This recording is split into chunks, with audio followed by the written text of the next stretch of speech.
9. Comunión interpersonal e imagen de Dios. 14 de noviembre de 1979 a 18 de noviembre de 1979.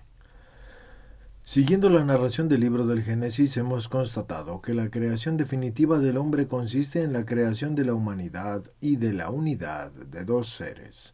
Su unidad denota sobre todo la identidad de la naturaleza humana, y en cambio la dualidad manifiesta lo que, a base de la tal identidad, constituye la masculinidad y la femineidad del hombre creado.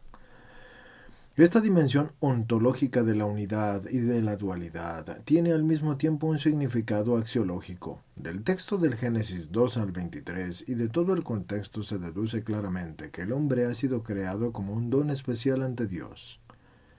Y vio Dios ser muy bueno cuanto había hecho. Génesis 1:31. Pero también como un valor especial para el mismo hombre, primero, porque es hombre, y segundo, porque la mujer es para el hombre, y viceversa. El hombre es para la mujer, mientras que el capítulo primero del Génesis expresa este valor de forma puramente teológica e indirectamente metafísica. El capítulo segundo, en cambio, revela, por así decirlo, el primer círculo de la experiencia vivida por el hombre como un valor. Esta experiencia está ya inscrita en el significado de la soledad originaria, y luego en todo el relato de la creación del hombre, como varón y como mujer. El conciso del texto del Génesis 2:23, que contiene las palabras del primer hombre a la vista de la creada mujer, tomada de él, puede ser considerado como el prototipo bíblico del Cantar de los Cantares, y si es posible leer impresiones y emociones a través de las palabras tan remotas, podríamos aventurarnos también a decir que la profundidad y la fuerza de esta primera y originaria emoción del hombre como varón ante la humanidad de la mujer y al mismo tiempo ante la femineidad del otro ser humano parece algo único e irrepetible. De este modo, el significado de la unidad originaria del hombre a través de la masculinidad y femineidad se expresa como una superación del límite de la soledad y al mismo tiempo como una afirmación respecto a los dos seres humanos de todo lo que en la soledad es constitutivo del hombre. En el relato bíblico, la soledad es un camino que lleva a esa unidad que, siguiendo el Vaticano II, podemos definir como communio personarum. Como ya hemos constatado anteriormente, el hombre en su soledad originaria adquiere una conciencia personal en el proceso de la distinción de todos los seres vivientes o animalia.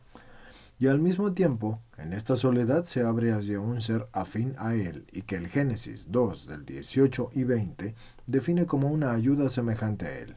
Esta apertura decide del hombre como persona, no menos al contrario, sino acaso más aún, que la misma distinción, la soledad del hombre en el relato yajivista se nos presenta no sólo como el primer descubrimiento de la trascendencia característica que es propia de la persona, sino también como un descubrimiento de una relación adecuada a la persona y por lo tanto como una apertura y una espera de una comunión de personas. Aquí se podría emplear incluso el término comunidad si no fuera genérico y no tuviera tantos significados.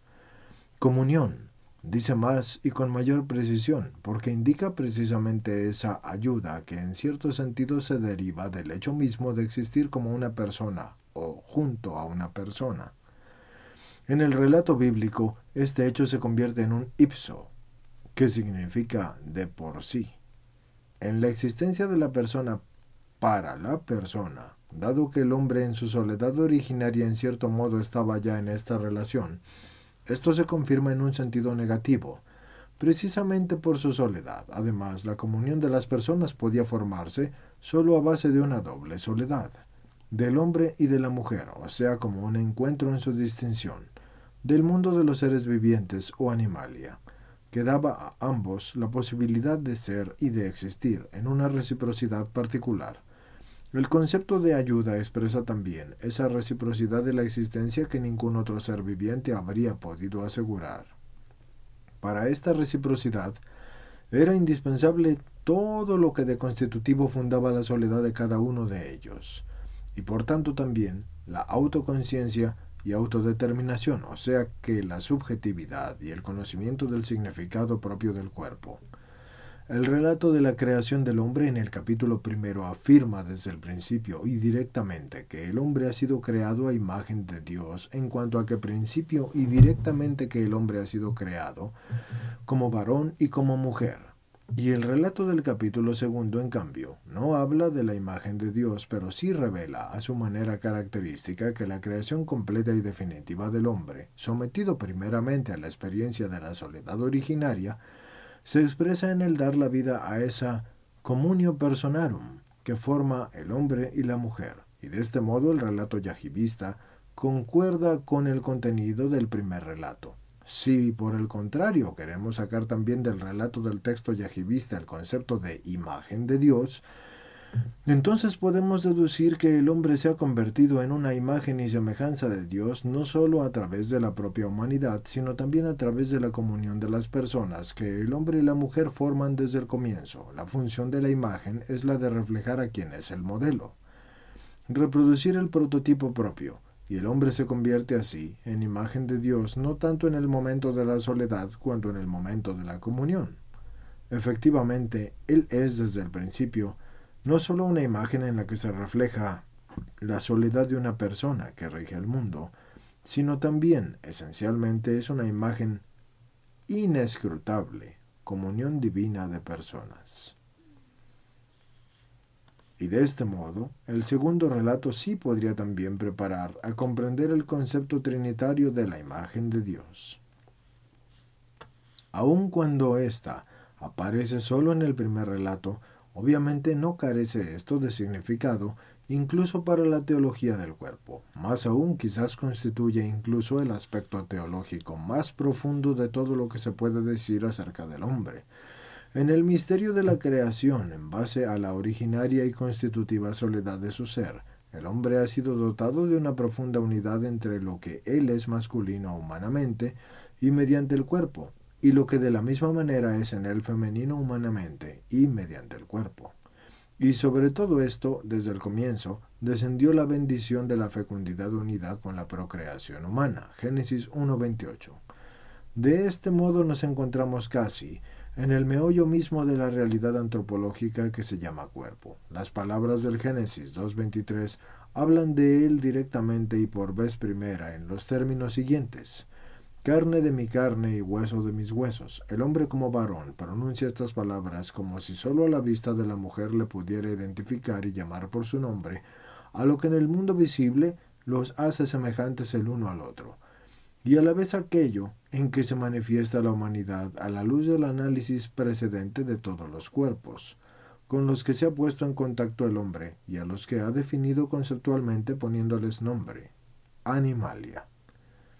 La expresión carne de mi carne adquiere precisamente ese significado porque el cuerpo revela al hombre esta fórmula concisa y contiene ya todo lo que sobre la estructura del cuerpo como organismo y sobre su vitalidad y sobre su particular fisiología sexual y etc.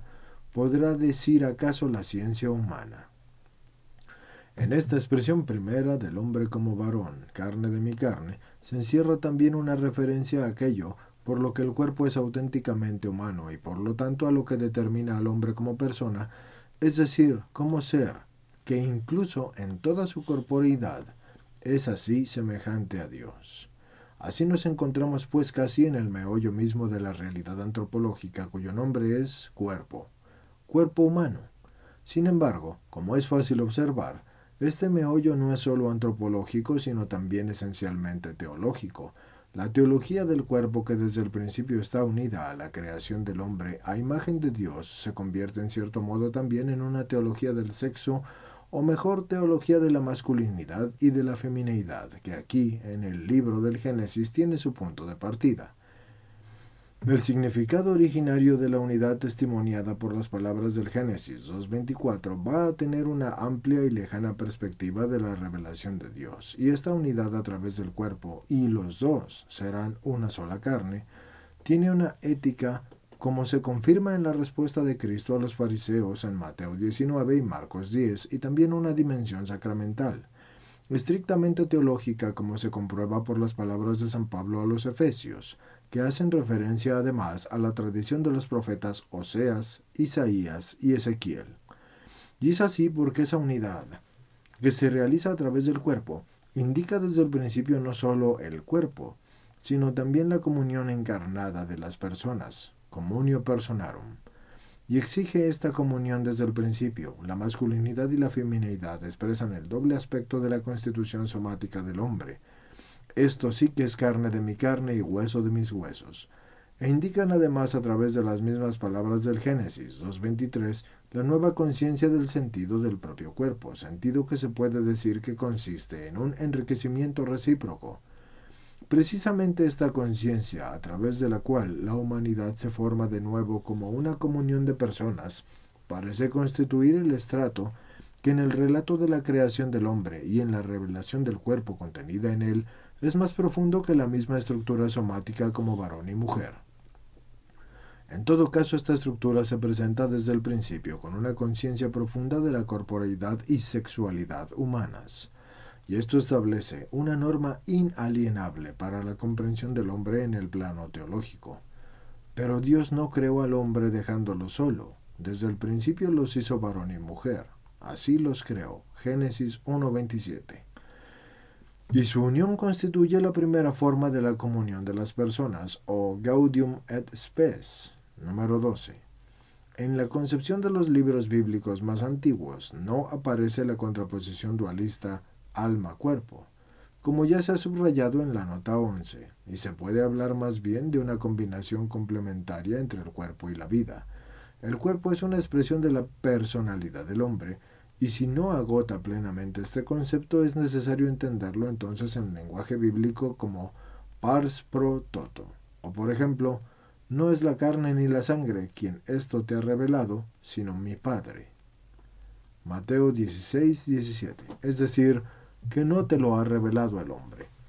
Nadie aborrece jamás a su propia carne, sino que más bien la alimenta y la abriga, como Cristo así lo hace con la Iglesia, porque somos miembros de su cuerpo. Y por esto es que dejará el hombre a su padre y a su madre y se unirá a su mujer, y serán dos en una sola carne. Es un gran misterio este, pero entendido de Cristo y de la Iglesia. Efesios 5 del 29 al 32. Este será el tema de nuestras reflexiones en la parte titulada El Sacramento.